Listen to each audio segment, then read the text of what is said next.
जब न्याय की बात होगी तो कानून को भी झुकना होगा। इस सीरीज में हम यही जानेंगे कि कैसे सुप्रीम कोर्ट ने जो है कि एक पॉक्सो के दोषी करार युवक को उसकी सजा रद्द कर दी। इस मामले में जो है कि युवक पर लड़की को भगा कर ले जाने और लड़की के साथ दुष्कर्म करने का अपराध लगा था, जिसके तहत जो है कि निचली अदालतों ने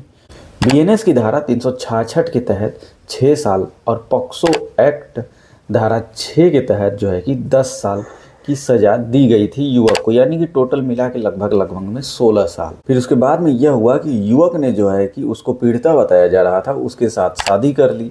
और उनको एक बच्चा भी हुआ जो कि 1 साल से कम है। अभी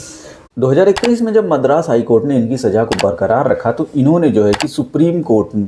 की राह पकड़ी। तो सुप्रीम कोर्ट ने जो है कि Tamil Nadu legal services state authority को पीड़िता का हाल चाल जानने का निर्देश दिया था। इस रिपोर्ट में यह बताया गया था कि जो कपल है उन्होंने अब शादी कर ली है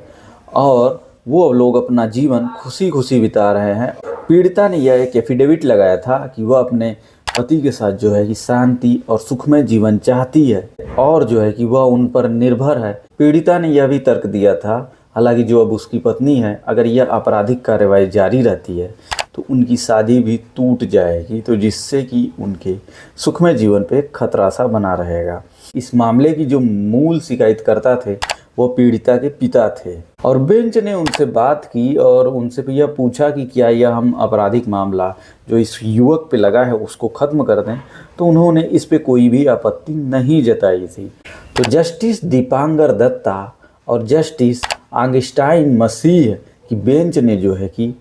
इस पॉक्सो एक्ट के तहत जो उसे दोषी पाया गया था, उन्होंने अपीलकर्ता के अपील पे विचार करते हुए यह कहा था कि यह जो अपराध हुआ था यह शारीरिक आकर्षण की वजह से नहीं हुआ था, बल्कि यह प्रेम की वजह से हुआ था। उन्होंने यह भी कहा कि जब लड़की ने खुद उस शख्स के साथ एक शांतिपूर्ण जीवन बिताने की इच्छा जताई है और वह यह नहीं चाहती कि उसके माथे पे आपराधिक दाग लगा रहे। सुप्रीम कोर्ट ने संविधान अनुच्छेद 142 का उपयोग करके पॉक्सो एक्ट के दोषी की सज़ा को जो है कि रद्द कर दिया और उन्होंने यह भी कहा कि कानून को न्याय के आगे झुकना होगा। तो यह एक अच्छी बात हुई है जो कि समय समय पे सुप्रीम कोर्ट खुद न्याय की परिभाषा देता रहता है।